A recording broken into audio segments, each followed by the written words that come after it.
यो शेक आहे का? 2025 मध्ये जगताय. कलियुग आहे कलियुग. इथं मेहनतीशिवाय पर्याय नाही भावांनो. ऐका चला. यो हिअर वी गो. खेड्यातून शहरात, शहरातून नरकात, अशी ही जिंदगी लोकांची चालली. कष्ट काय असतात माहित नाही ह्यांना. फुकटची खायची सवय लागली. जबाबदार कोण? समाज की स्वतः. राक्षस बनताय जगता जगता.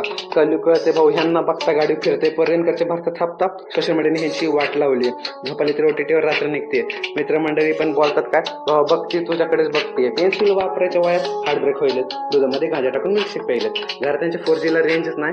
बर्थडेला आयफोन केक कटिंग व्हायचे. त्यांचा पैसा काळा, बायको गोरी. कमवता येत नाही म्हणून करतात चोरी. डिग्री पर्यंत शिक्षण पण पाठी कोरे. बायको जाते कामाला टाकते भाजीत मोहरी. तुझं आता तरी आणि चांगलं वागा. आयुष्याचा असं सुटायचं जाईल धागा. गेम खेळत बसायचे पण काही सागा. आम्ही टाकतो चिलर आणि तुम्ही भीक मागा. आजचं हे युद्ध भारतमातेचं भविष्य. असं वाटतं उगाच का बरं घ्यावी रिस्क.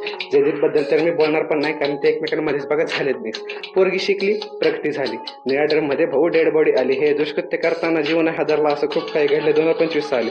कलियुगातला अभिमन्यू चक्रवर मात. लढताना जरी माझे तुकडे झाले 60. माझ्या डोक्यावरती आहे आई बापाचा हात, ज्या हातांनी भरवला लहानपणी भात. यो